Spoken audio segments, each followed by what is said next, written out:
swimming out of the Western Cape, representing Clifton Lifesaving Club.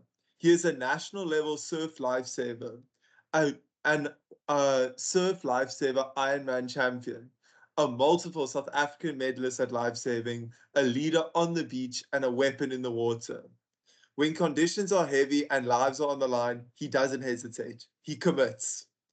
Standing here today, a master of the swim, board, ski, and run, proven in the competition, trusted in rescue, forged in the ocean by itself. Put your hands together for the pride of Clifton, the future of South African lifesaving, Zack Waters. Thank you very much. Welcome, Thanks Zack. for having me here. Yeah. Thank you. Very excited. Nice to have you here. Okay, Yeah. so let's just jump straight into it. Yeah. So, for the people that don't know who Zack Waters is, what are you outside of swimming and lifesaving? Who are you outside of swimming and lifesaving? Well, first off, I'm a Delapa DJ, as you know.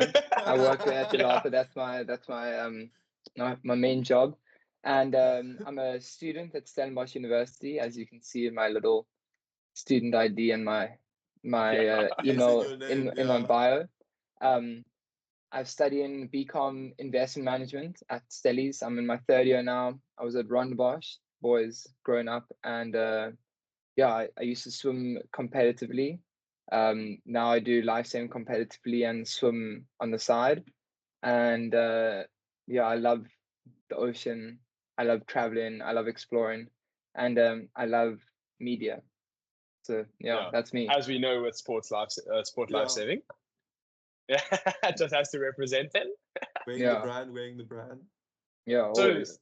So Zack, you said in the beginning you did swimming and lifesaving, and now you're just doing lifesaving with swimming on the side. When did you first get into swimming and then into lifesaving? So into swimming, I'm not entirely sure. I remember I started Cape Dolphins, which basically every single swimmer in South Africa has been to, with lovely Wendy Way. Back in the day, I was there. Yeah. Back in the day, I was there, and I swam with Savannah Voigt and a bunch of other swimmers. And then I went from there to swim lab. I think I was around 13 or 12 when I started swimming competitively. And it was I think it was like 2017 where I started like actually swimming. And then I was a breaststroker mainly, did a lot of breaststroke events. And then I think it was 2019, just before COVID, I saw one of my friends at school, because I was at Hertley at the time, and she got an award for lifesaving. And I went home and I was like, Mom, I want to try the sport. Like, this is very cool. Like, how is she getting an award for lifesaving? I've never heard of it. So the next weekend we went down to Clifton. Mandy, one of the ladies there, was the lady that like told me what to do, and I didn't have a full wetsuit, so I didn't want to go into the water. So the next weekend I came back with a full wetsuit, and I went and trained with them, and then that was the start of the story. And I made the province team for that year as a nipper, and then the next year was juniors, and it was cancelled because of COVID. And then now I am like 5 years later, and I've loved every minute of the sport. No, I have to say, awesome. Lifesaving is an amazing sport. Just got into it as well. Yeah, it's definitely my favorite sport. And then, I'm sorry. Yeah. And Zack, so we know lifesaving is not just in the ocean; it's also still water, which is in the pool. Do you prefer the pool swimming or the ocean swimming more? Which feels better for you, like as a more natural feeling? The pool swimming is, as I'm not like a main, swimming isn't my main sport anymore. The pool swimming isn't my best, because a lot of those guys train and breed pool swimming. They don't do any like outside of the pool stuff. And so I prefer a lot of the surf stuff, because it's also like, it's a lot more like thinking. It's on the spot thinking. It's not like the same things over and over. You're going to get a wave, you're going to have to duck it, you're going to have to pop up, you're going to have to catch a wave. You're thinking constantly, where still water is, you know what you have to do, and you have to go do it as fast as you can. And there's a lot of like variabilities, or whatever the word is, in surf, which can change the whole thing and makes it a lot more fun. You have to run in, you have to have the best start, and it's not only about who's the fastest swimmer, it's about who's the best surf athlete there. So I definitely prefer surf, and I love pool a lot, but I definitely prefer the surf. Yeah, no, I think you see that also. Like when I was watching the clips on the Oh. Instagram. Yeah, And Yeah, like the I was rescue rescue watching, squatters. yeah, and I was watching how like you watch Troy, how he doesn't have a like he's not the fastest on the start, but then he gets like way in the water. But then the rest of you guys are more technical off the start because maybe you're taller, so it's easier to run through the Yeah. water. Yeah, it's a lot of like even Tyne, who's not as tall as me, he can get an amazing start but just because he knows what to do. So it's not like, and Chris Davidson, who's like an insanely good lifesaver and swimmer now in America, he's not as tall as me either, but he always has the best start. So it's also like very technical, like your height does play a big like role in surf lifesaving, but if you work it properly, it doesn't make any difference, and you can still win. Like Tyne and Chris. Yeah, like all of them. Like because I remember, was it at Fisher?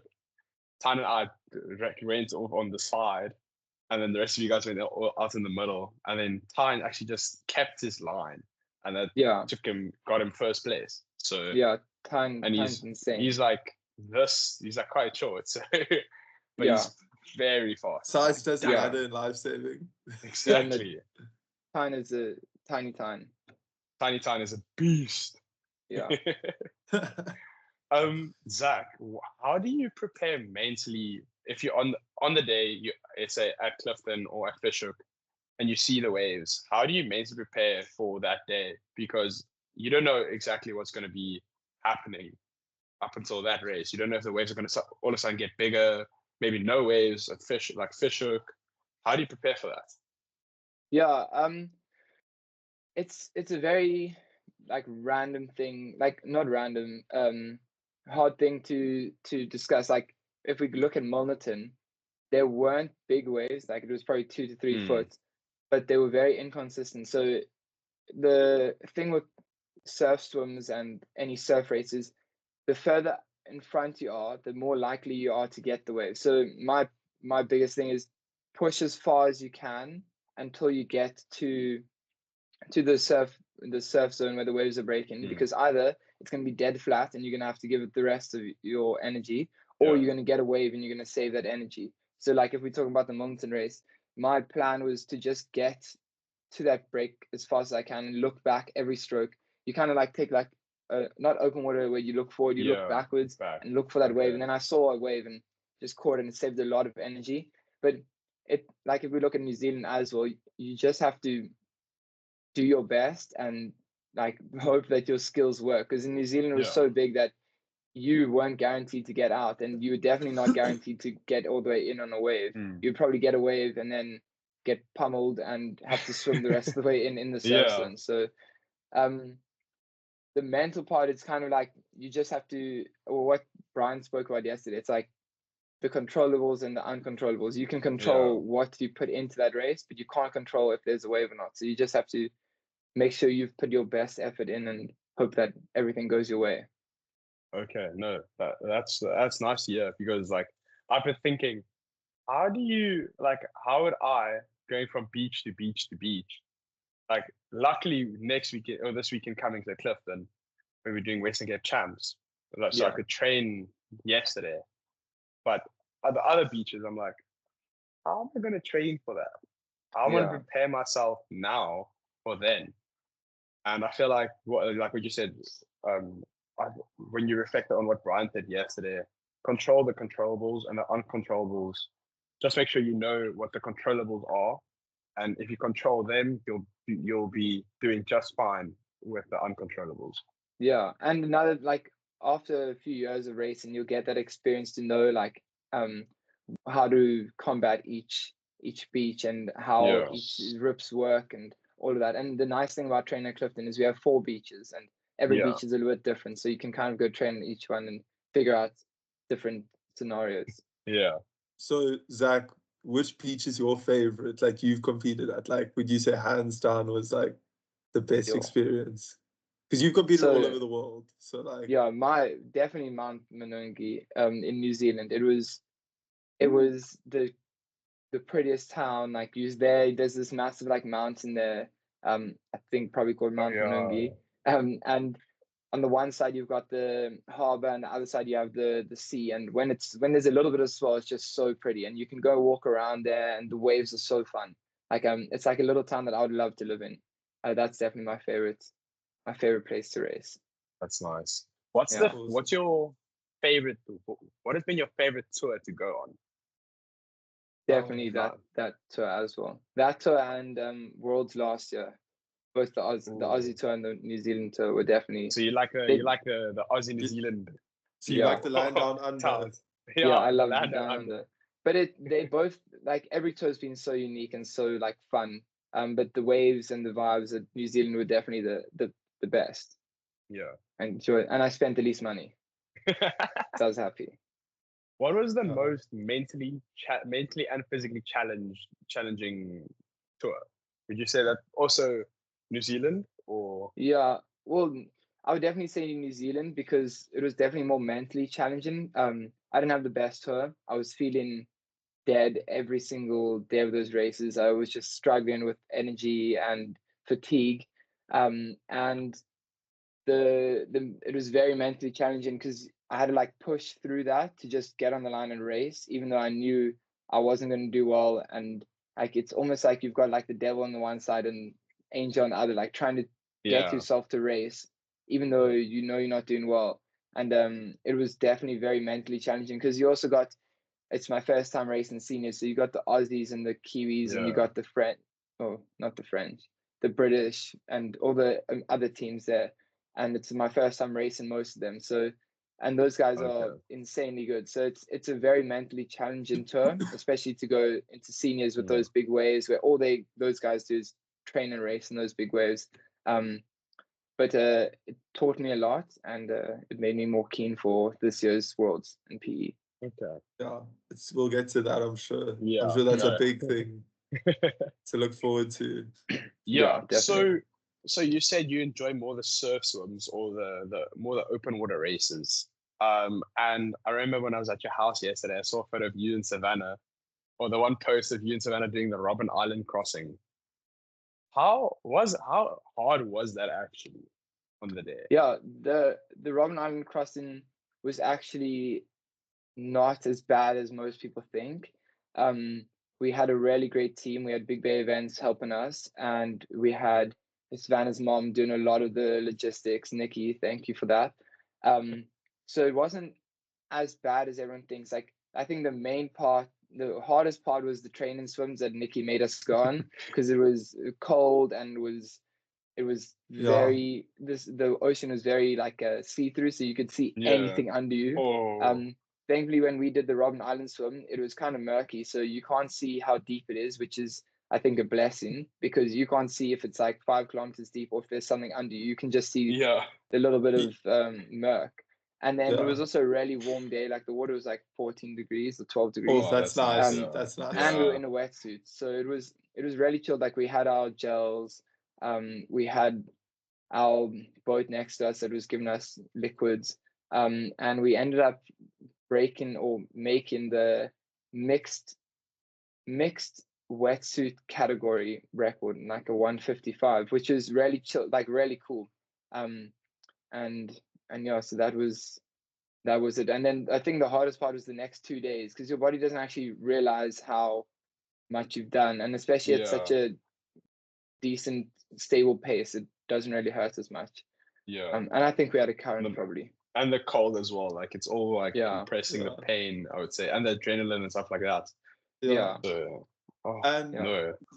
Zach, so I saw you doing a relay with Calling Cape Town. Are you excited for that? Doing the Robben Island crossing once more?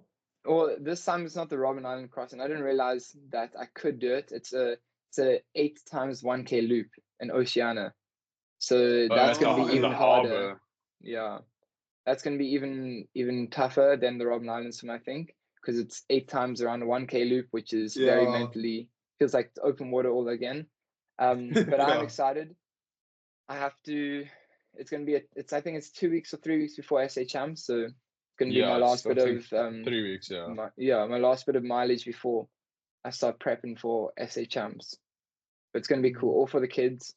A lot of money going towards supporting local communities and quality education. So very excited for that. That's No, awesome. 100%. I did it last year, and it was luckily we got out only after 1K because we got stung by jellyfish and there was mist coming in, so they couldn't really see us swim.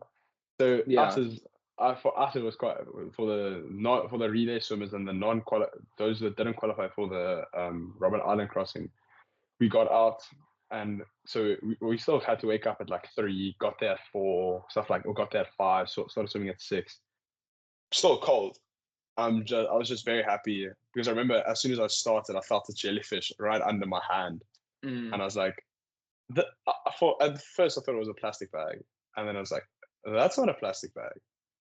So it was a very scary thing for me, but I think it's a bit more organized now as well. So they've checked everything and stuff because of yeah, last year. But it is a yeah. lot of fun, and it's all for the kids. Yeah, I don't think like with those jellyfish things, you can't even control it. It's not like Yeah. they can do. So I mean, whatever happens on the day happens, and I'll be excited to race and hopefully it's good and I survive. Yeah, no, and then again, like I remember I spoke to some of the kids or some of the school kids last year. They are legends. They are so nice. They want to know everything about everyone. Want to talk to you. I remember because I think you have to go pick up everything the day before, and they just want to speak to you and find out more about you and what you're doing. And then I started asking them what they were doing and what they want to do next year and for the first year of university and stuff like that. So it's genuinely, they are such nice kids, and I was so privileged to, because I think you were supposed to do the swim, or one of your friends was supposed to do the swim. Yeah, one of my friends. And then I stepped in because your friend couldn't. And then it was so nice to meet the kids, and I was like, this is genuinely something that I'm very, very happy to be a part of. So go enjoy it. It's really nice. Yeah, thank you. Maybe we're gonna have to do the solos one day, like Keith. Like Coach Keith. Yeah. Yes, there we go. Yeah. Yeah, we race him and see who's faster. Yeah, no, I think he'll win. Yeah, I think he'll win. Definitely. So, as a lifesaver, I've only been on the beach for 2 or 3 months, and I haven't had any bad cases of going in to rescue someone. But I know you've had a few. Yeah. Do you mind speaking about what your brain goes through during those rescues? Yeah.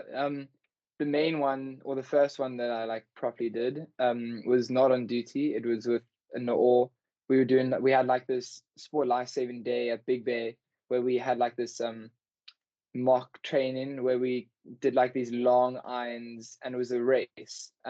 Which we had little prizes for. And afterwards we were having a little braai, like Noor and I were just braaiing, and one of the kids came and ran to us and was like, the surfers are waving. I think there's a rescue. So Noor and I dropped our stuff. We basically ran down, grabbed the crackers, and like sprinted out there. We found a man unconscious, like face down. And then training just kicked in. Yeah, exactly what you do in training just kicked in. We flipped him, put him on the board, turned him sideways, caught a wave in, and then because Noor had to help me get him in, so we kind of nosedived, but we still had him. So just chucked him over my shoulder, ran him inside, and then started CPR. And thankfully we had another like lifeguard there from Big Bay, and we had all of the lifeguards there that were start the braai. So they were phoning 911, and they were phoning ambulances, phoning everyone, and we just carried on with our training. And like reflecting on that, I did exactly what my trainer had taught me, and I did it to the T. So I was very happy, because a lot of the time after that stuff, you want to like think about what you could have done better. And I think Noor and I handled it like really well for our circumstances. It was big waves, and we got out there thankfully in a lull, and we got out there very quickly. Unfortunately, the guy didn't survive, and we got there a bit late. But I mean, we didn't know anything was happening until we got told. And I think for the ball we got thrown, I think we did as well as we could have. And after that, it just inspires you so much more to want to do duty, because you want to be able to save another person's life and make sure someone's okay. And then we bring it to like, I think a month ago or 2 months ago, I think December. Oh yeah, we were on duty, and it was a hot day, and then we just heard a radio of someone saying that someone collapsed on the stairs, but they still had a pulse, and then suddenly they didn't have a pulse, and that's when your training cuts in, and you run up there and you start CPR. And thankfully, that lady got a second chance in life, and we brought her back, and Netcare arrived and CSO. So the one ambulance we called CSO was there in 4 minutes, which is really cool, and they helped us. And that's like, you think about all the training, you always worry, like before you do CPR, you always worried about, can I do it right? Am I going to do it the way I've been taught? And getting that chance to test yourself is, I think, the best way to get that confidence. And especially like we did mock rescues on Saturday. Like if you can, they don't know it's mock rescues, but that's where they can reflect on what they did, and they can figure out if there's something they need to work on, and it's a perfect chance to work on those things. And it's checking if you can actually do what you've been taught. So yeah. And so, like, with the first patient that unfortunately didn't make it, does that weigh on you mentally? No, like, no. We did as much as we could, and we did everything to what we were taught, and I think there was nothing more we could have done besides give him the best chance, and fortunately it wasn't enough. Yeah. Okay. No, that's. So was it a young guy or? No, it was an older guy. Oh, okay. An older gentleman. Yeah. Like 60 something. Okay. Oh. Yeah. So yeah, it was.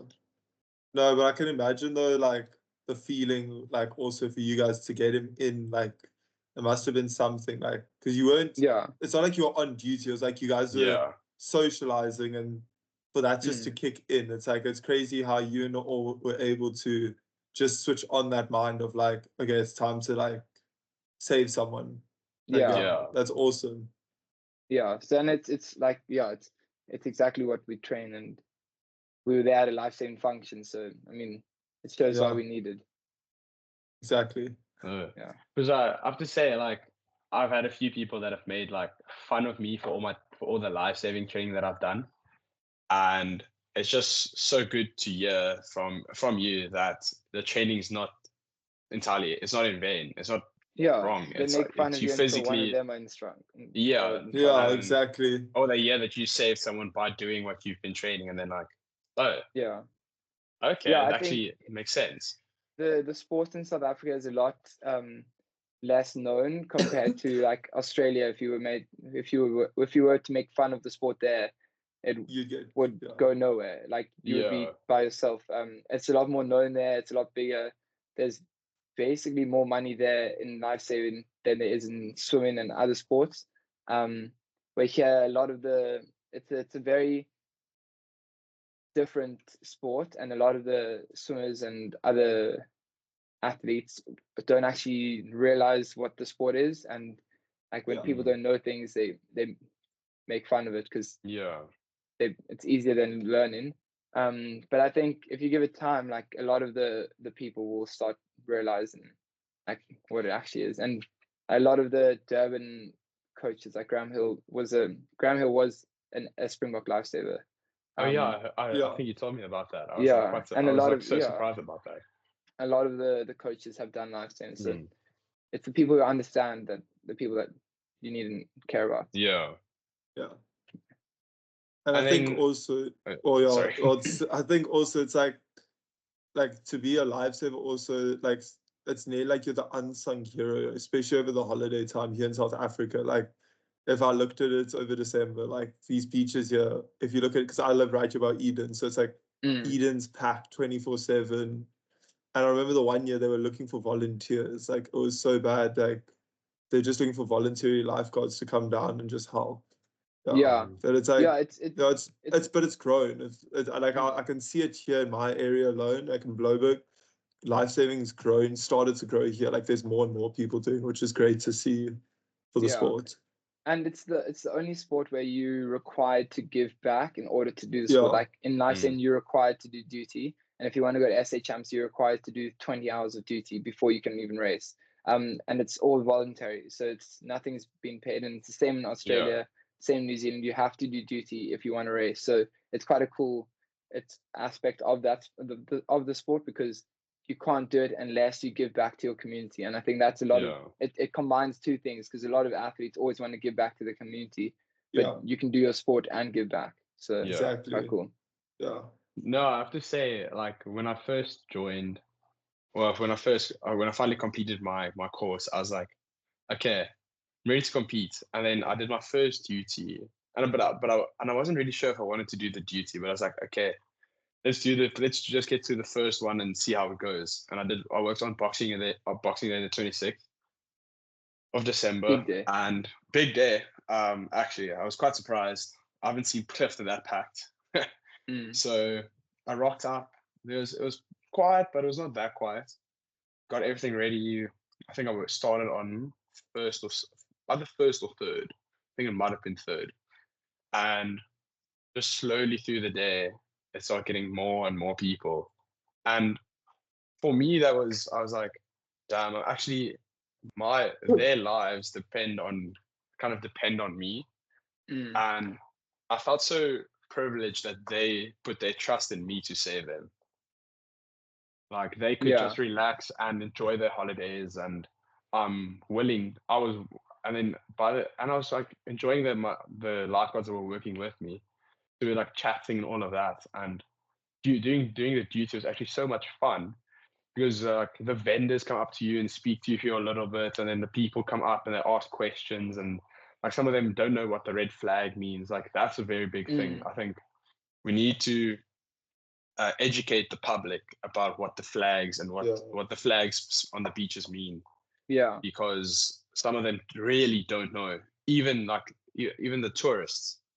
Like you'll have, like I've had a few British people, and I don't know if it was Russian or whatever, but it was like a very deep accent, and they kept on coming up to me. It's like, what does the red flag mean? What does the red flag mean? And I was like, it just means you're not allowed to swim in the beach in the water. So you can go like to knee deep, maybe waist if the water's not too bad, but please do not swim in it, because it is dangerous. There are rocks everywhere.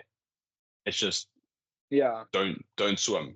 And the nice thing, Clifton's been doing that learn about the awareness thing, where they teach you about the flags, they teach you about the dangers of the beach, which is quite cool. It's quite a cool initiative that they've been doing. Surf Life in Australia also does it, and some other clubs there, where they teach you about the flags, because everyone's on social media now. So if you put something on there, it's a lot more likely that it's going to get that other people are going to learn about it than if you were to tell one person and hope they tell another, or put a sign up. And lots of people can't read English that are here. Like there's a lot of foreigners. There's a lot of people. There's 11 official languages, or 12 in South Africa. 12 with sign language as well. Yeah, so there's a lot of people that don't understand English. So putting on social media, it can translate meta AI. So but it's a cool initiative that Clifton's been doing to teach everyone.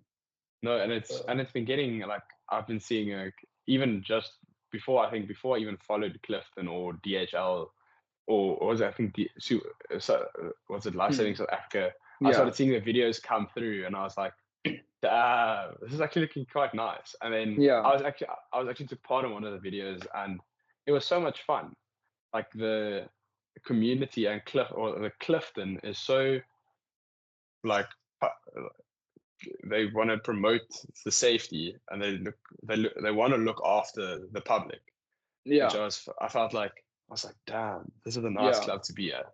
A lot of the clubs are all like that. Like I think the main thing with lifesaving is every single club wants to make it safer, like wants to make the beach safer. And that's like why we all, like, you'll see, because you wouldn't have seen, but when we at the competitions, every single club is like friendly to each other, because we're all there for the same reason, which is to save lives and prevent drowning. So it's like, compared to swimming, everyone's there to get better. We all there to get better and to save lives. So it's very cool. We get better to be able to save lives faster. So it's a cool thing. Cool community. No, it definitely is. I remember when I was at Milnerton, I saw so many swimmers, like even the swimmers. Like I wanted to speak to you about this as well. The swimming as a sport, how much of the swimming skills transfer over to life saving? Yeah, I can't entirely say. Like, I know so if we use Tyne for an example, in a pool, so Tyne right now is, I think, ranked first in the open men's surf swim. In a pool, like majority of us will beat him. I think he goes, I don't know what he goes, but he's not the fastest in the pool. Yeah. But you put him in the ocean and he will win almost every single time. He's just got some natural surf skills, and he knows how to use the runs, and he knows how to run out and to get those waves. And it's just it's something that doesn't make sense, because if you're good in the pool, you should be good in the surf. Yeah, but it's not always like that. Yeah, exactly. He's not the greatest in the pool. He's still very good in the pool, but he's definitely one of the greatest in the surf. And it's about, like, he's grown up in Scotland where there's waves, and he's constantly in the water, and it's a very big skill to learn, like how to ride those runs and where to be and when to push, because you can't tell if it's going to be 100 meters or 400 meters away. In the pool, you've got 50 meters left, you've got 25 meters left. In the surf, you have no clue. You don't know when you're going to stand up. You don't know when you're going to get a wave. So it's all about experience for that stuff. Yeah. And then we look at Troy, who's an exceptional pool swimmer and open water swimmer.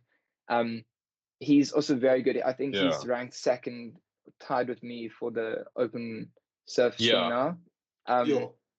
So he's an exceptional surf swimmer, but he grew up in the surf, but he only really started taking lifesaving a lot more seriously recently. So his skills are still being developed. Yeah. And like Fishhook, he's really good in, because it's a lot flatter. And my dad was even telling me he's got a really good porpoise, and that's like something he's learned and perfected over time.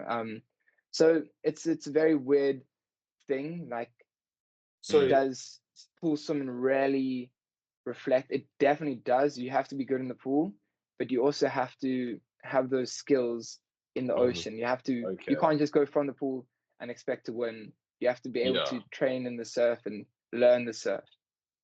Yeah. Okay. So would you say, Nelly, for surf lifesaving, someone who grew up maybe surfing more would be a lot stronger than someone who grew up competing competitively swimming? Would you say it can be easier for them because they understand the ocean?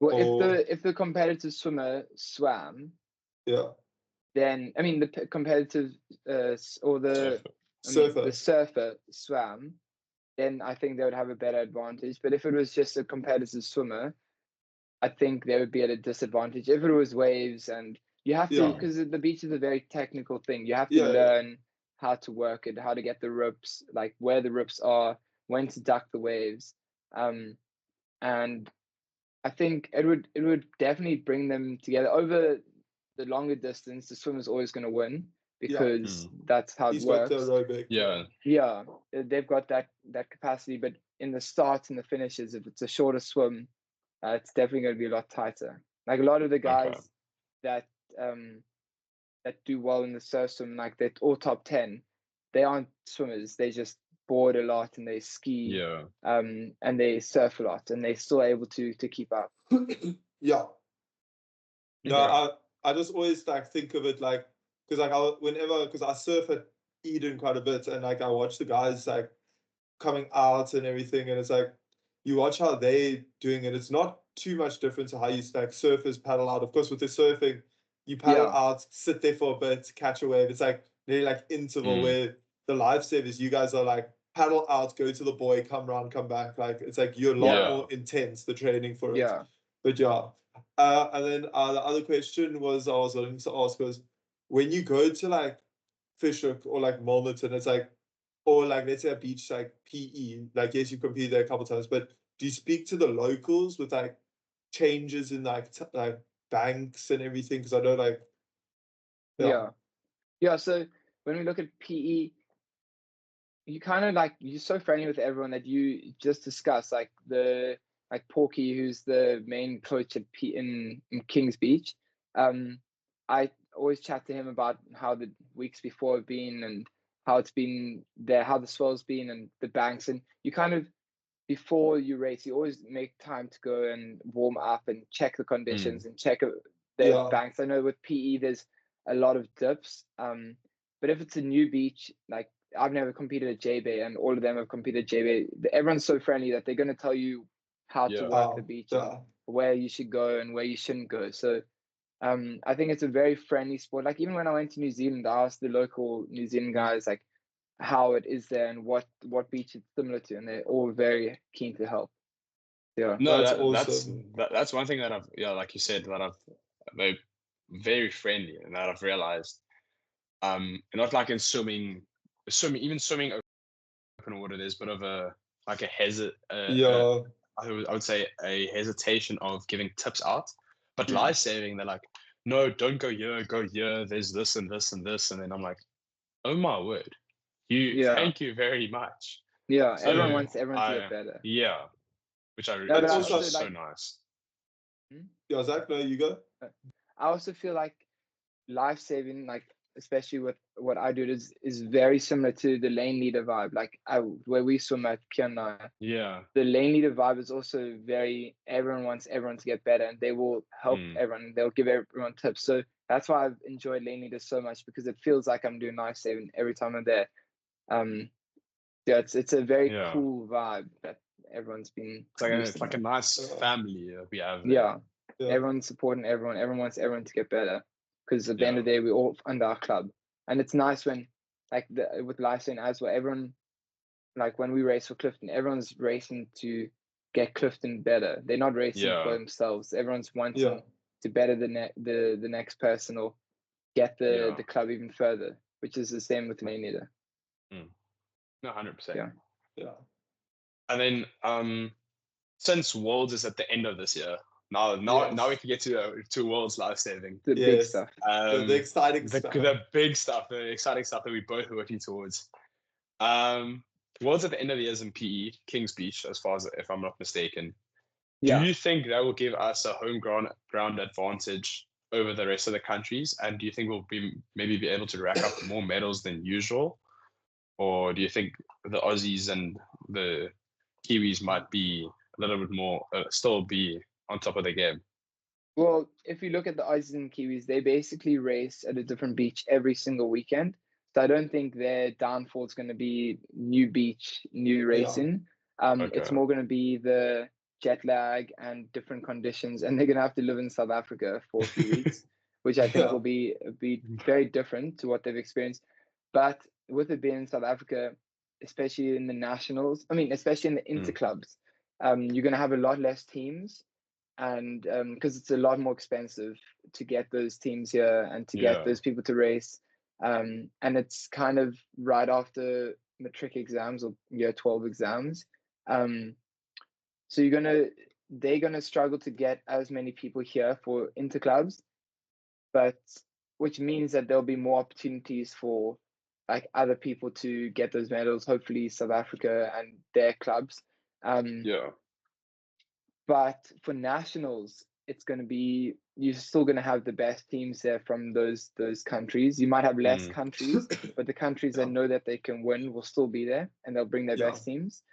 So I think nationals is going to be very equal.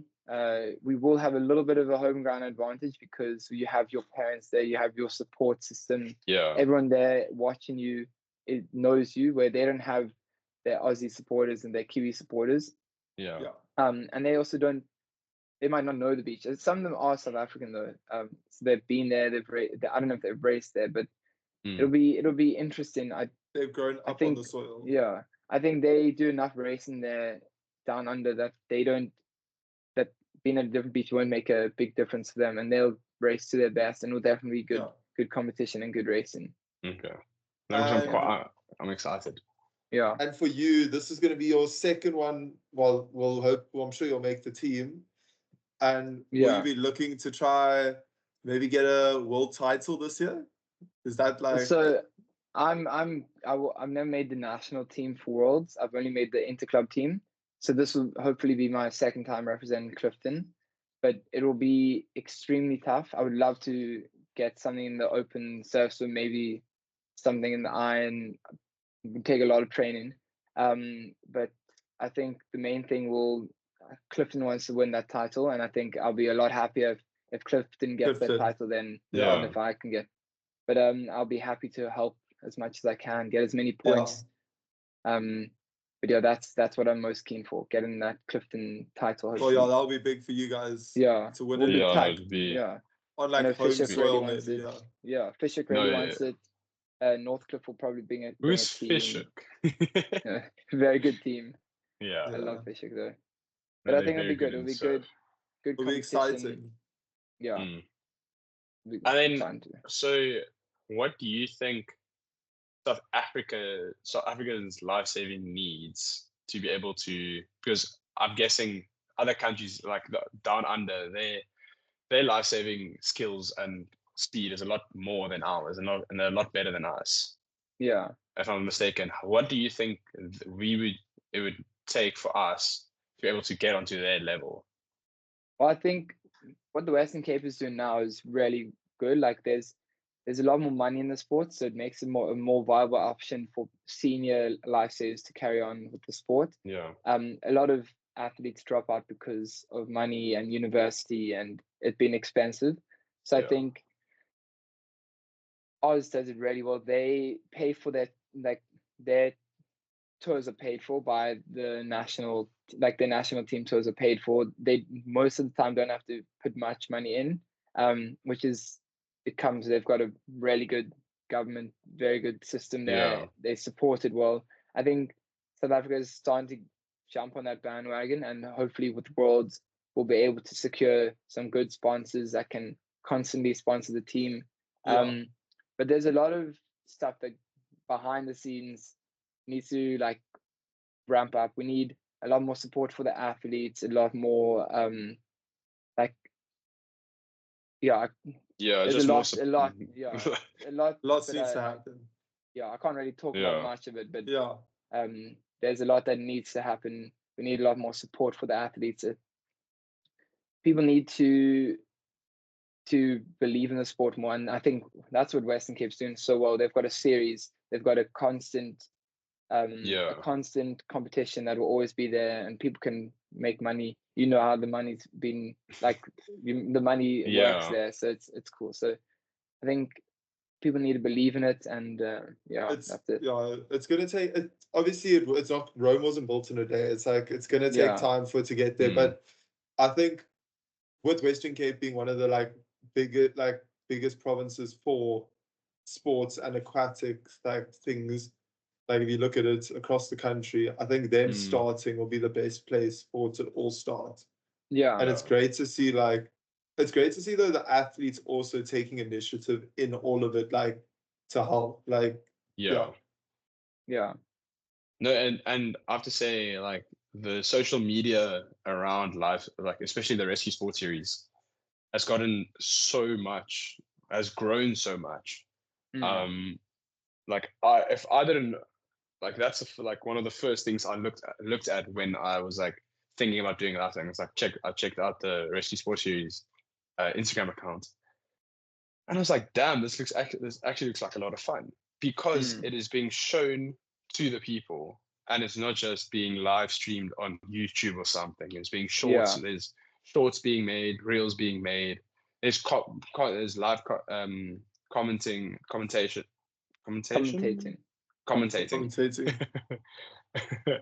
And I think it just makes it a lot of fun. Yeah, I think what Lifesaving South Africa and Lifesaving Western Cape do really well is they use social media to show people the sport. Like Lifesaving South Africa constantly posting, and it's gotten a lot better recently in the last few years.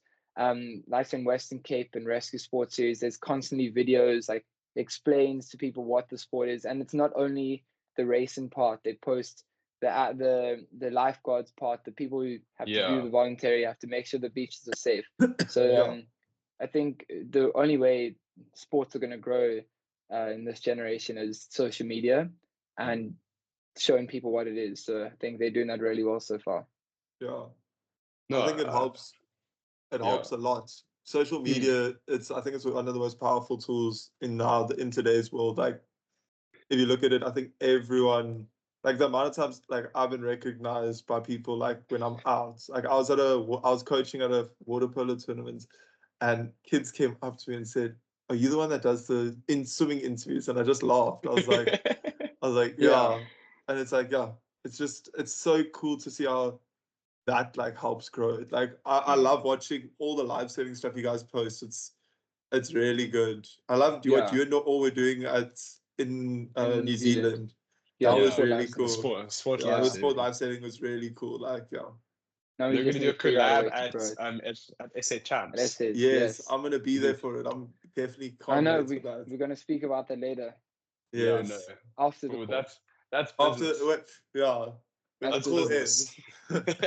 Yeah. Yeah. But yeah, no, and so we've got this like last few questions, like a quick fire questions, Okay, cool. and so it's just pool or ocean, Ocean. cold water or rough water, Rough water. Definitely. toughest swim you've ever done. Yo. Tube rescue New Zealand, 300 meters out, and then 300 meters back with no or James, one of them, who has a big weight in big surf. One Oh. rescue you will never forget. The sport life saving rescue with no. Ah. Best piece of advice you've ever received. Yo, that's a big one. Probably anything John T said, or the control the controllables thing. John T preaches that a lot. And yeah, I think that when I'm on the line, I always think about control the controllables. If you weren't in the water, what would you be doing? DJing at Lapa. Tanning at the beach or DJing at the harbor. Or in talking. Yeah. And then You love also, getting to know people. Yeah. also for the nippers that hopefully will watch this, and Yes. just the younger lifeguards and even younger swimmers, any piece of advice for them growing up in the sport, and just some tips, advice about the sport? Yo, I think just carry on going. Like, don't, like, you will go through ups and downs, but you're so young that doesn't really matter how you're doing now. Like, it just matters that you enjoy the sport and just have as much fun as possible, because at the end of the day, if you're not enjoying the sport, you shouldn't be doing it. And if you can find the fun in the sports, then you're set for life, and you'll enjoy training and you'll enjoy doing everything. And that's why I've loved training in Cape Town so much, because no matter what, you've always got something that looks amazing, and you've got something that looks beautiful. You've got either the mountains, or you've got the sunsets, or whatever there is. Yeah. And it's just such a cool sport to do. And there's always something that you'll enjoy about it. So yeah, carry on, find the fun, and enjoy life. Okay. Thank you very much. Awesome. I think Thank you so much, Zach. Thank you. I think they'll appreciate that. And thank you very much for coming on. Really appreciate Thank you it. for having me. We know you have Appreciate class now, well, in 45 minutes. So Yeah. thank you for hopping on quickly, and yeah, see you this afternoon at training. See you this afternoon. Cheers. Cool. This is